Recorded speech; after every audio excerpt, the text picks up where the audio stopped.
Quelles sont les opportunités d'investissement de la cote parisienne en ce mois d'août 2025? C'est ce qu'on va regarder ensemble dans cette vidéo. Abonnez-vous à la chaîne et activez la cloche si ce n'est pas déjà fait. On continue tout de suite avec la revue de la cote parisienne. Donc, maintenant, on va prendre Rexel, Avens, Sodexo, Technip Energy, Gecina, Covivio, j'évite, c'est des rates. GTT, les compagnies de Bolloré, ça aussi, je mets de côté. Edenred, Elis, Nexans, Française des Jeux et Score. Je vous ai préparé la watchlist, comme d'habitude, les différentes colonnes que nous avons.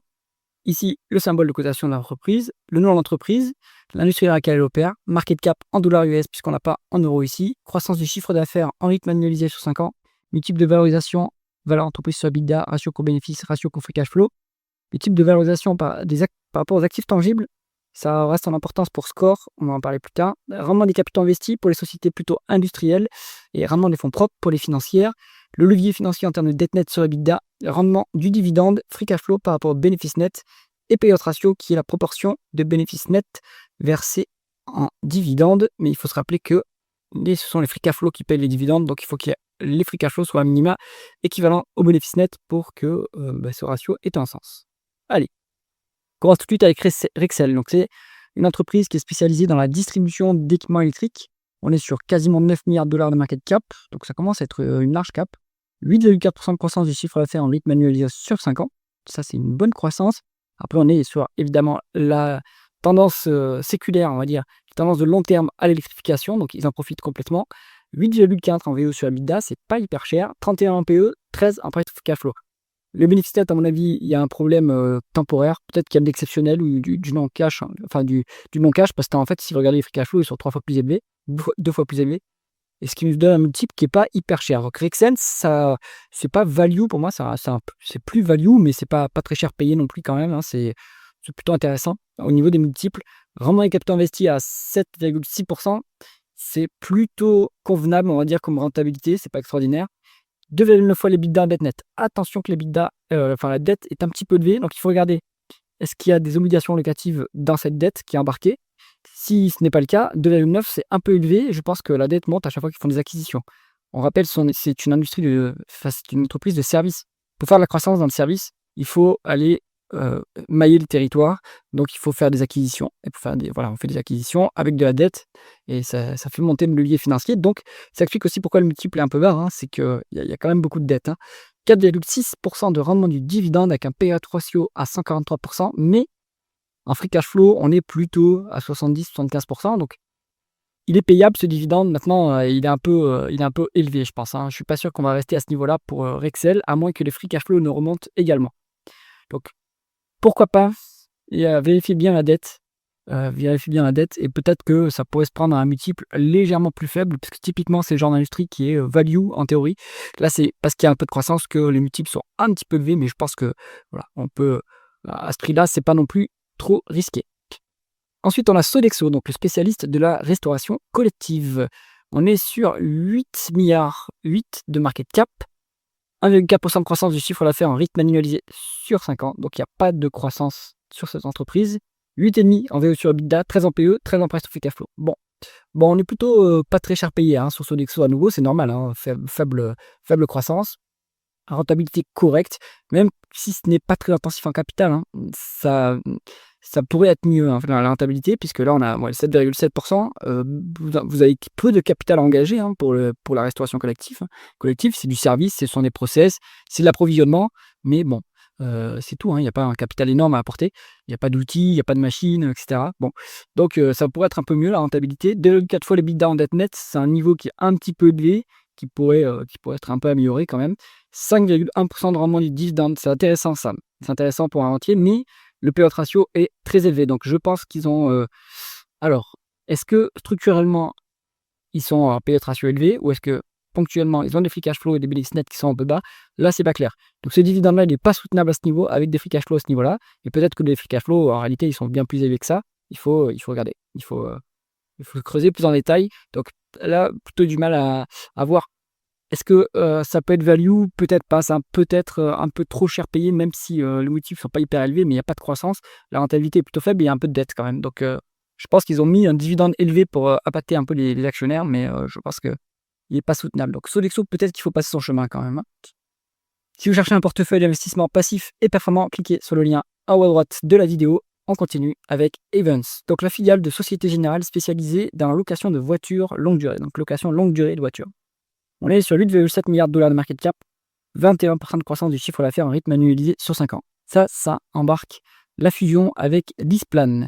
Donc, en réalité, il n'y a pas autant de croissance. Il y a eu ici un peu de croissance exceptionnelle en 2022-2023, puisqu'il y avait une pénurie de véhicules. Donc, ils ont fait beaucoup d'argent sur les voitures d'occasion, hein, puisqu'une fois qu'il n'y a plus de durée de vie sur leurs véhicules de location, ils les vendent sur le marché d'occasion. Et donc, à l'époque, ils ont pu en tirer un bon prix. En termes de PER, on est sur du moins de 10, hein, mais pour moi, c'est pas value pour autant parce que regardez l'endettement. Donc il y a un argument qui dit, il y a des gens qui suivent le dossier disent c'est une banque en réalité. Pour moi, c'est plutôt non, c'est une société opérationnelle. Donc pourquoi est-ce qu'elle est aussi endettée? Donc en face, il y a du collatéral, hein, ce sont les véhicules, mais le levier est immense et même avec ce levier immense, on est à 7,3 en rendement des fonds propres, donc c'est ridicule. 4% de dividendes, pas soutenable à mon avis, hein, vu que les frais financiers sont immenses, hein, sur Ayvens. Donc moi je pense que c'est une bombe à retardement ce dossier, il vaut mieux l'éviter. Ensuite, Technip Energies. Donc là on est sur l'énergie, l'ingénierie dans l'énergie, c'est-à-dire on sous-traite les projets pour les pétroliers et les gaziers, hein, donc tout ce qui est plateforme offshore, plateforme pétrolière, etc. 7 milliards 8 de market cap, 4% de croissance du chiffre d'affaires en rythme annualisé sur 5 ans. Il y a un bon fonds de croissance quand même sur cette petite entreprise, sur cette entreprise. Donc c'est plutôt pas mal et on est value, hein. Pour moi, on est sur les multiples intéressants. 6,4 en VE sur EBITDA, 17 en PE, 5 en price to free cash flow. Pourquoi le marché est aussi radin avec cette entreprise? J'ai du mal à comprendre. Alors évidemment, c'est quand même sensible à la conjoncture des hydrocarbures qui est assez volatile, mais bon, société qui est très bien gérée. Bon, vous avez un rendement des capitaux investis qui est à 8,3, bon, c'est convenable. 20 rendements des fonds propres, pas de levier, vous avez du cash net. Alors attention que le cash qui est mis à disposition de l'entreprise, c'est pour exécuter les contrats, hein. Donc on a un modèle BFR négatif où vous recevez l'argent des acomptes sur les contrats et puis vous les exécutez ensuite. Donc vous payez vos fournisseurs avant d'être payé, après être payé par vos clients. Donc forcément, avec ce modèle-là, il n'y a pas de raison de s'endetter, sauf si on fait des acquisitions, ce qui ne semble pas être le cas de Technip Energies. Donc c'est value, il y a un peu de croissance, bonne rentabilité, cash net, un peu de dividende. Alors rien de fantastique au niveau du dividende, c'est seulement 2,2% de rendement, mais on a un payout ratio de 38% avec des free cash flow qui sont triples des bénéfices nets. Donc ce dividende, il peut quand même doubler, hein, facile. Il pourrait doubler sans problème. Allez, s'ils veulent être conservateurs, il pourrait l'augmenter au moins à 3%. Donc Technip Energies, ça reste un excellent dossier value, hein. C'est très très bien en termes d'investissement value. Allez, ensuite on est sur GTT. Donc là, c'est le spécialiste français de la membrane cryogénique pour le transport de gaz naturel liquéfié. C'est niche, hein, mais pourtant, c'est le leader mondial. Donc on peut être sur une niche et le leader mondial, ça vous fait quand même une grosse boîte, hein, 7,1 milliards de dollars de market cap. La croissance en vue pour la boîte, hein, vu que le marché du GNL est en expansion suite à l'arrêt de l'approvisionnement en gaz russe. Maintenant, on fait venir du GNL, on va dire alors, ils font venir le GNL du Qatar, et des États-Unis également. Donc voilà, il faut le produit qui est proposé par GTT est complètement demandé par le marché. Donc bon, comme il y a une forte croissance et que c'est un dossier de bonne qualité, vous avez forcément des multiples qui sont relativement élevés, mais pas tant que ça. Donc 14 en VE sur EBITDA, 17 en PE, 18 en free cash flow. C'est un peu élevé, mais c'est pas exorbitant. Alors, je ne sais pas si les calculs sont bons pour la rentabilité sur le logiciel, hein, c'est quand même un peu surprenant, mais on a un rendement des capitaux investis à 75% et 78% pour le rendement des fonds propres. C'est colossal, c'est colossal. C'est du niveau, c'est même du niveau d'NVIDIA en fait. Bon, peut-être qu'il faut retraiter ce calcul, hein, j'ai pas fait le travail. Bon, avec cette aussi forte rentabilité, il y a quand même une croissance qui est forte, mais la rentabilité est encore plus forte que ça. Donc ils sont forcément cash net, hein, ils n'ont pas du tout besoin de s'endetter. Ils peuvent utiliser le cash pour faire des acquisitions s'ils veulent. Enfin, aucun problème pour cette entreprise. 5% de rendement du dividende. C'est rare pour les sociétés de croissance d'avoir des dividendes aussi élevés. Bon, le payout ratio est un peu élevé, en revanche, 78%. Donc ce dividende, peut-être qu'il a un peu élevé, peut-être qu'il va baisser, mais enfin, il y a de la croissance, hein, donc les free cash flow vont aussi croître. Donc à ce niveau-là, je pense que ça reste correct comme niveau de rendement du dividende, ça reste sécurisé. Excellent dossier, hein, c'était très très bon dossier. Edenred, alors là, tout autre profil. Donc ça, c'est une ancienne filiale de Accor, chargée des tickets restaurants. C'est un marché qui est artificiel, complètement régulé, sujet aux caprices de l'État. Donc pour moi, je pense qu'il faut pas investir dans ce dossier. Il y a trop d'incertitudes à cause de ces éléments et enfin, il y a pas de quelle est la valeur ajoutée de cette entreprise? J'ai du mal à le savoir parce qu'en fait, le faux but, c'est de recevoir de l'argent et ensuite de le redistribuer sous forme de tickets de rationnement, hein. Vous pouvez dépenser que 25 € par mois, si je me souviens bien à l'époque où j'avais les tickets restaurant. Donc je comprends pas. Je comprends pas le business model, comment ça peut durer ce genre de business model. Bon, avec quasiment 7 milliards $ de market cap, 12,3% de croissance du chiffre d'affaires en rythme annualisé sur 5 ans, 7,4 en VE sur EBITDA, 11 en PE, 8,6 en price to cash flow, 9 en price to cash flow. C'est value, hein. C'est quasiment value, en termes de multiples, hein, ça on est d'accord, hein. En revanche, bon, alors rentabilité à 13,2%, en fait, c'est normal d'être très rentable. Vous avez besoin d'IT, d'un peu d'employés, puis, c'est tout, quoi, hein. Il y a pas d'autre chose. C'est que vous faites que de l'argent avec de l'argent. Donc alors, il y a quand même un peu de dette, 2 fois l'EBITDA en dette nette.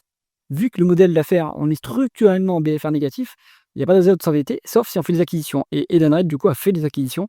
Alors, je ne sais pas si elles ont créé de la valeur, faut les regarder, mais c'est pour ça qu'ils sont un peu endettés quand même.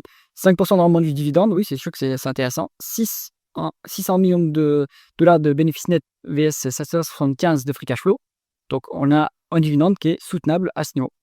Edenred, oui, intéressant d'un point de vue quantitatif, intéressant.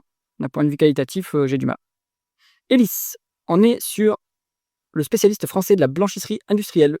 Donc le business model, le modèle d'affaires, récupérer le linge sale le matin avec des camions, le distribuer, enfin l'amener dans un centre de lavage, en fait, un centre, une usine de lavage, on appellera ça comme ça, plus ou moins automatisée en fonction de l'usine. En fait, c'est une boîte qui est spécialisée maintenant dans la fusion-acquisition. Donc ils vont aller racheter des pressings, enfin pas des pressings, on va dire des usines de blanchisserie à l'autre à gauche. Donc il y en a qui sont plutôt plus ou moins anciennes, donc il y en a qui sont plus ou moins rentables en fonction du degré d'automatisation.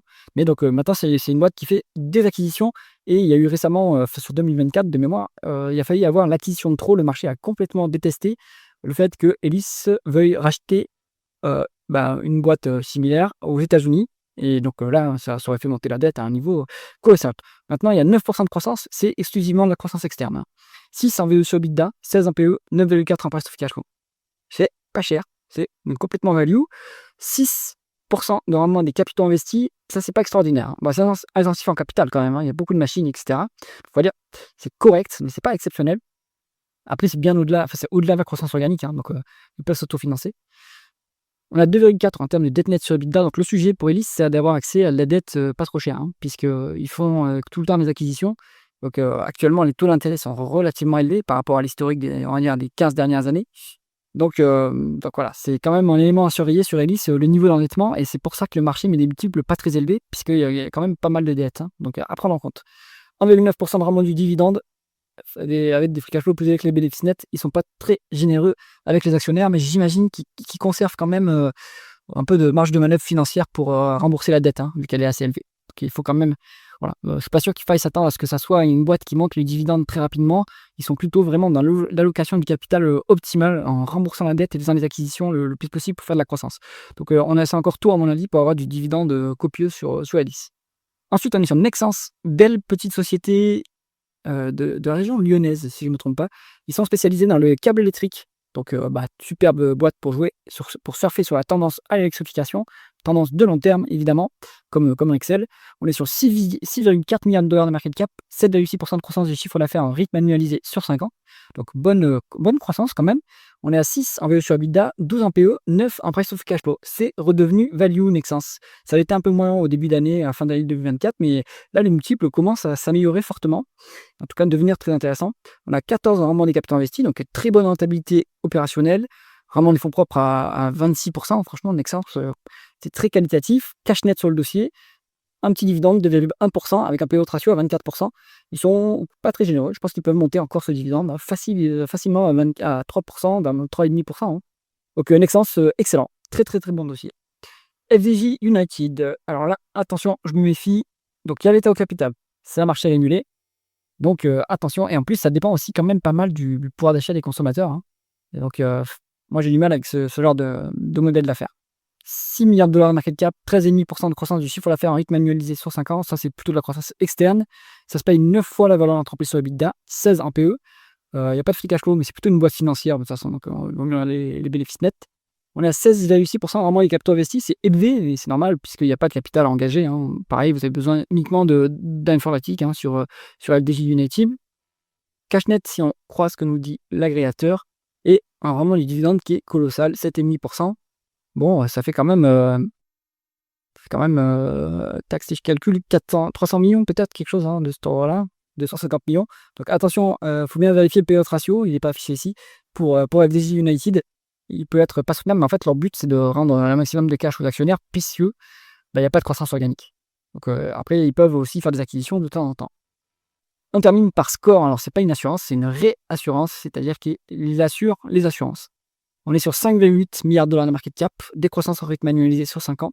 Le multiple qui compte, hein, pour une financière, c'est le price earning. On est à 9, ce qui est bien parce que il faut être en dessous de 10 pour les financières. C'est quand même un secteur qui est risqué. En termes de prix sur actifs tangibles, on a 1,5 pour un réassureur ou un assureur ou une banque. On veut une décote sur actifs tangibles parce que les bilans sont illisibles. Donc on prend ce que nous dit le management et on applique une décote. Et là, c'est pas le cas. Donc il n'y a pas de marge de sécurité. Rendement des fonds propres à 8,4%. C'est pas extraordinaire, hein. C'est pas extraordinaire pour une financière. 6,4% de rendement du dividende qui est soutenable avec un payout ratio à 59%. Pourquoi pas? Pourquoi pas pour l'actionnaire, mais ouais, les assurances, pareil, hein, pour moi, c'est trop risqué, hein. Il faut être un actuaire, en fait, pour comprendre les engagements des assureurs. Il suffit qu'il y ait un sinistre qui coule l'assurance pour que ce soit fini pour l'actionnaire, hein, donc plutôt à l'écart. Alors, les meilleurs dossiers, bon là, ce qui est bien, c'est qu'il y a de la value. Donc en termes de value, moi, je pense que les meilleurs, ça va être Nexans et Technip Energy, très qualitatif. Ensuite, Elis, on peut le mettre évidemment aussi. C'est un peu plus endetté, un peu plus risqué, mais c'est intéressant également. Si vous êtes sur de la croissance à prix raisonnable, hein, je pense que c'est raisonnable. Et GTT, excellent. Et puis voilà, Rexel, pourquoi pas. Maintenant, c'est un peu cher pour un distributeur, je trouve, hein, par rapport à l'historique de la boîte, c'est un peu cher. Sodexo, non, c'est pas incroyable. Evans, surtout pas. FDJ, moi j'aime pas, mais il y en a certains qui aiment. Libre à vous. Edenred, je ne comprends pas le modèle d'affaires. Comment ça peut être intéressant. Et Score, trop risqué pour moi. J'espère que cette analyse vous a intéressé. Si c'est le cas, mettez un pouce vers le haut et pensez à vous abonner à la chaîne. À bientôt.